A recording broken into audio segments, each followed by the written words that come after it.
Stryker and Stryker, you guys are on with Tyler Joseph. What's up, Tyler? What's going on, boys? How you doing, sir? How you been? I've been doing all right. Well, let's get right to it. Tyler, how are you feeling this second? Is your leg elevated, and what happened last night? Yeah, so I mean, listen, I've taken a few falls in my life on stage. It happens. It's bound to happen at some point. This one was particularly interesting because it was only one person's fault. And I'll give you a quick rundown, and you decide whose fault it was. Okay. So Josh was playing the drums, right? That's what Josh does. Sometimes when Josh plays the drums so hard, a drumstick flies out of his hand. And Josh's drumstick fell out of Josh's hands and landed in front of Josh's drums, right? So they're on the stage in front of Josh's drums. Josh's drumstick, Josh's drums. Following me? So far we have Josh's drumstick on the stage, right? That's what we've surmised, yes. It just so happens, so Josh and I play in a band together. Anyway, I went to jump onto another riser, and my right foot that I planted with happened to land right perfectly on top of Josh's drumstick on the stage in front of Josh's drums that Josh dropped earlier.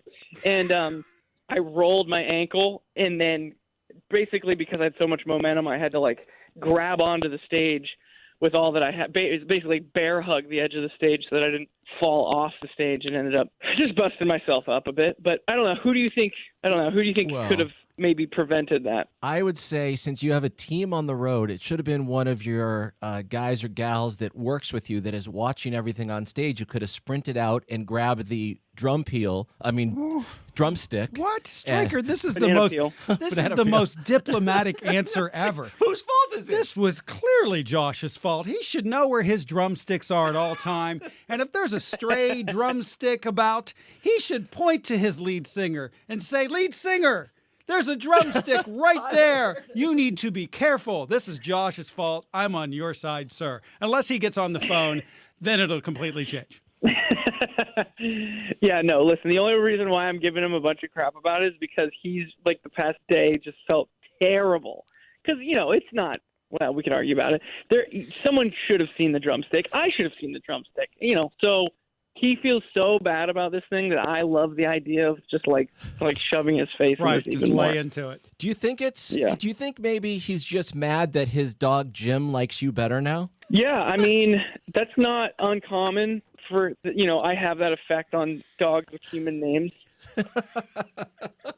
Have you ever been injured like a football player on tour where you can't go on, or that you've worked through and we didn't know about it? So here's what's messed up. 2 shows ago, I did one of my larger jumps, and I landed, and I didn't give myself the right amount of, shock absorption in my knee, and I tweaked my left knee. Have you ever had, I'm sure you guys have, you're old enough, right? Yes. If you ever had that injury, you'll do something to yourself, and you're like, that's forever. When I sleep now and I wake up, I'm like, I just hurt myself curled up for 7 hours. I don't think I can go to work today. So absolutely yes. Or ever. Yeah, so it's just forever. It's that's something that is a part of me forever now. Right. And I don't know. So 2 shows ago, I had that same experience with a tweak of my left knee where I was like, I'm not really hurt. I know I didn't tear a tendon, but it feels sore, and I feel like for the rest of my life I'm going to wake up and be like, I remember that one show where So that happens to be the same knee that I busted on the side of the stage two shows later. Oh, man. So I'm double dinged over here. Damn. But I'm good. Tyler Joseph from 21 Pilots is with us. September 17th is the Honda Center show. It's the Icy Tour. Do you recall your first LA show, and where the heck was it? No. There can't be a follow-up to that, I guess. So he's like, no, I don't. I have no idea. Do you know? I feel like you're tricking me or something. No, I'm not. I'm not tricking you at all. I mean, I remember you guys at the Troubadour, and of course, there's the Wiltern a few years show later. But I remember Troubadour. But I was wondering if there was a time. Maybe Troubadour was first. I feel like that's too I don't know, cliche, but maybe it was Troubadour first. Listen, what I've learned is like there's certain things you have to offload. We're all like capable of remembering only a certain amount of things, and I have so many lyrics to memorize. Where I don't even know where I am right now. It's just offloaded. Is that hard for you? I always think that would be hard, like knowing where the hell I am in a song when I'm performing and trying to get into the audience. Is that tough at times?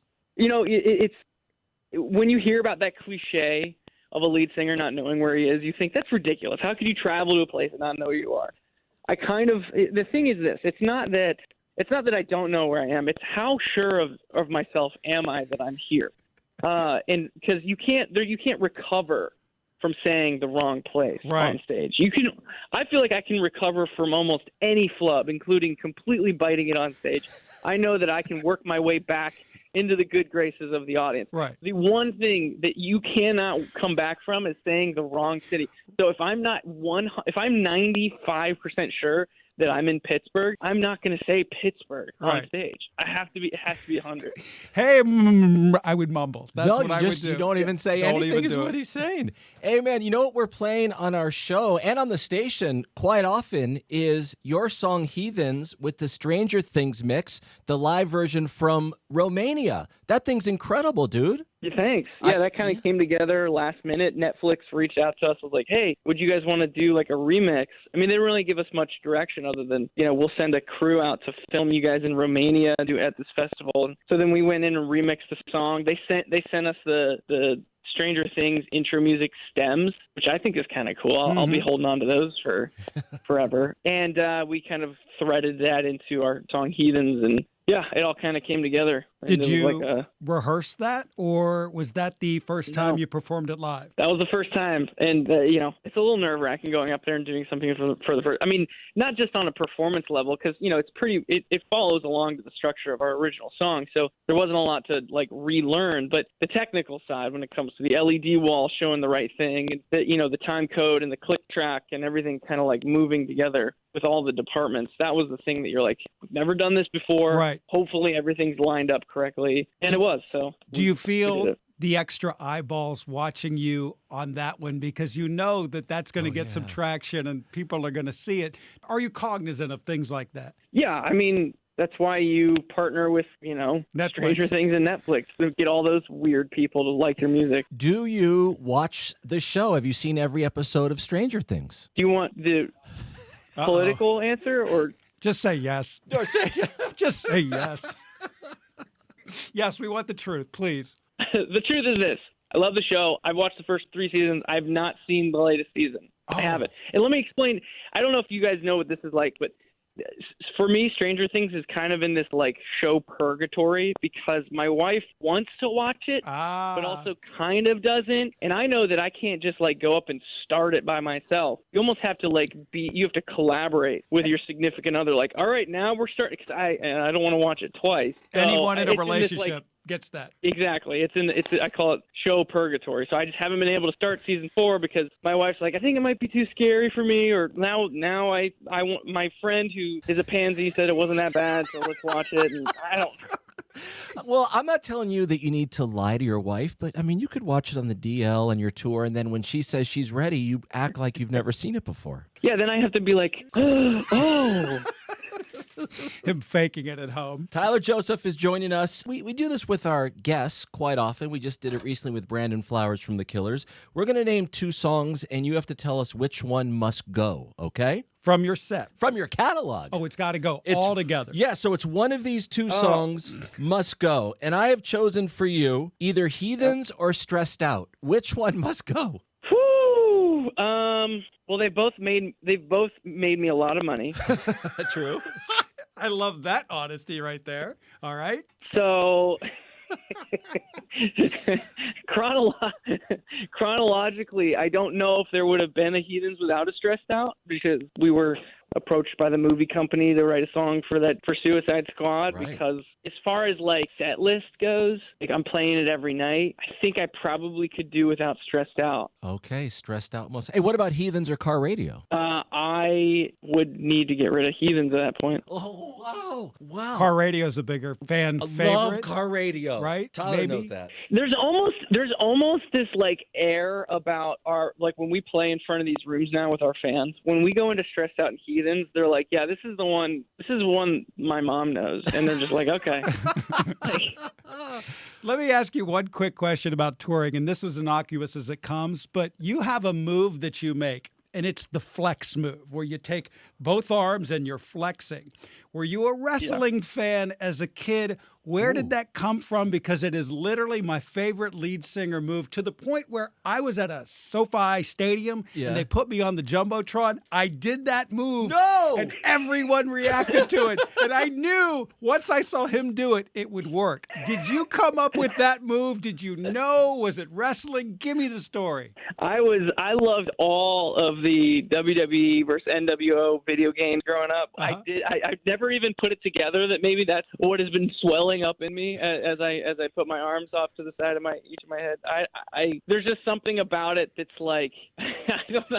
I've never really dissected why I do that, but now that I hear that it also works on a Jumbotron and a fan cam, it feels like it's a pretty effective move at this point. Every time I've seen him do this live, I get so fired up because it's such a like wrestling move. Like I am running this room, and I love it. And it almost contradicts who he is as a person. He's, he doesn't come off that way, but it's such a cool move. You're right. It is.